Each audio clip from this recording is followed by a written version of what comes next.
বিনুরা, কলমে ঝুমা ভট্টাচার্য। বিনু নোটে শাক বাঁচতে বাঁচতে শুনল শোবার ঘরে তার বাবা মাকে বলছে, কি দিনকাল পড়ল, কি যে কি বোঝায় যায় না গো। হরিপদর অমন ভালো ছেলেটা স্বদেশী করে কেউ বুঝতেও পারেনি গো। কি কাণ্ড! পুলিশ আসতে সব জানাজানি হয়ে গেল। ছিনাত তো পুলিশের চর, ওই খবরটা দিয়েছে। তকে তকে ছিল কদিন থেকে। বিনু কান খাড়া করে রইল। মা বলছে, পুষ্পদিদি বলছিল আলুর বস্তায় নাকি বন্দুক লুকিয়ে রেখেছিল ওই ছেলে। আরও কোথায় কি রেখেছে খোঁজাখুঁজি চলছে, সবই জানা যাবে। কোমরে দড়ি দিয়ে নিয়ে যাবে এবার।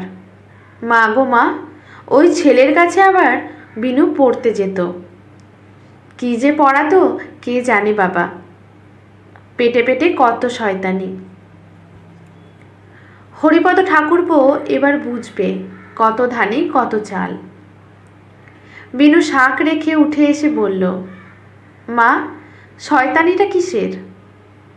দেশ তো আমাদের। আমাদের দেশ যদি অন্য কেউ নিয়ে নেয়, আমরা চেষ্টা করব না আমাদের দেশ ফিরিয়ে আনার?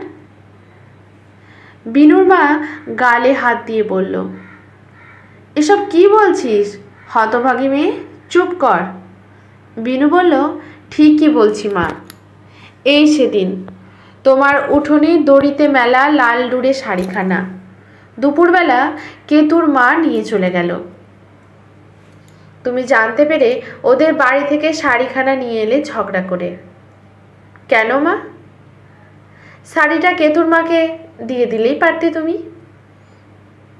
বিনুর মা মেয়ের দিকে তেড়ে গিয়ে বলল, কি এত বড় কথা, আমার প্রিয় শাড়ি ওকে দিয়ে দেব?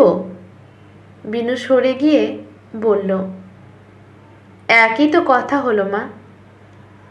আমার দেশ যে আমার প্রিয়, তার জন্য দেশের লোক এসে কেড়ে নেবে, আমরা কিছু বলতে পারবো না? নয়নদা ঠিক করেছে। বিনুর বাবা হাঁ করে কথাগুলো শুনছিল। বিনুর মা তার দিকে ফিরে বলল, মেয়ের কথা শুনছ? এ মেয়ের বিয়ের ব্যবস্থা করো। ওই ছিনাতকেই হ্যাঁ করে দাও। দোষপক্ষ তো হয়েছে কি, জমি জমা আছে, আগের পক্ষে ছেলেপিলে নেই। বিনুর বাবা গামছা ঘুরিয়ে হাওয়া খেতে খেতে বলল, না মানে বিনুর থেকে ছিনাত বয়সে কত বড়, তাছাড়া ছিনাতকে বিনু কাকা ডাকে, ব্যাপারটা কেমন হবে না?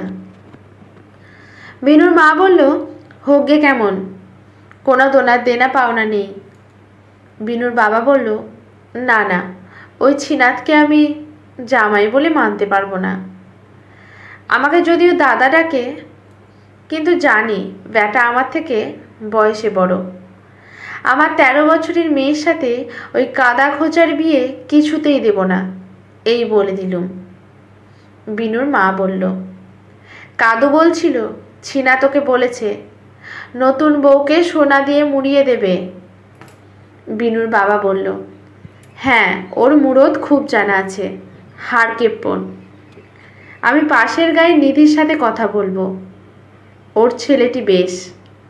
বিনুর মা বলল, তাই করো। অবিনু, কটা কাঁচা লঙ্কা আর বেগুন তুলে আনতো। আমি ঘেপুর থেকে একটা শোল মাছ কিনে আনছি।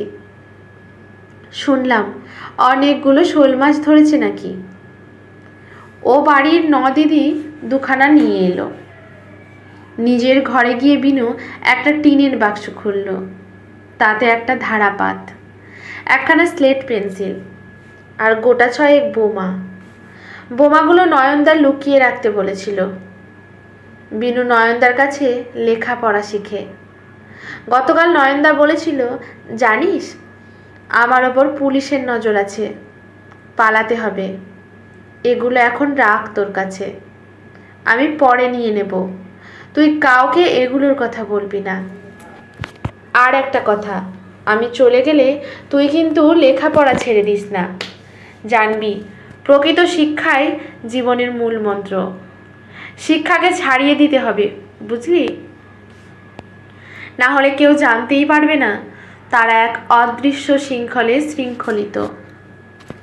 বিনু বাক্স বন্ধ করে লঙ্কা বেগুন তুলতে গেল। একবার নয়নদার বাড়ির সামনে থেকে দেখে আসবে নাকি? আহা, পুলিশ নয়নদাকে না জানি কত কষ্ট দেবে। সব ওই বদমাস ছিনাতের জন্য। আবার শখ করে বিনুকে বিয়ে করতে চায়। মাথা ভর্তি পাকা চুল, গর্তে ঢোকা চোখ, মাটাও তেমনি। গয়না শুনেই লোভে মরে যাচ্ছে।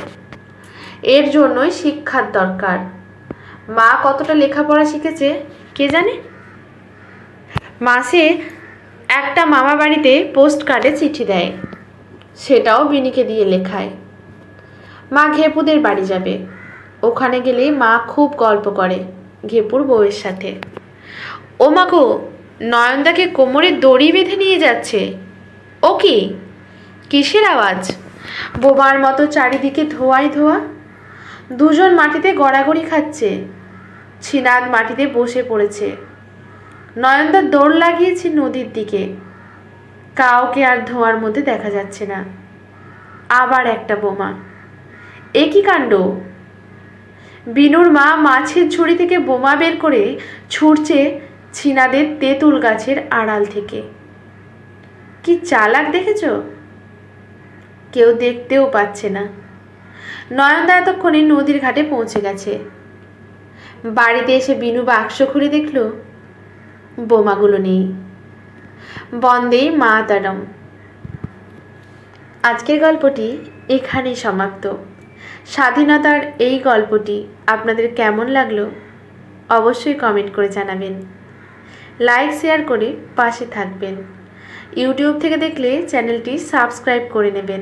ফেসবুক থেকে দেখলে পেজটি ফলো করে রাখবেন এরকম নতুন গল্প পাওয়ার জন্য। ধন্যবাদ।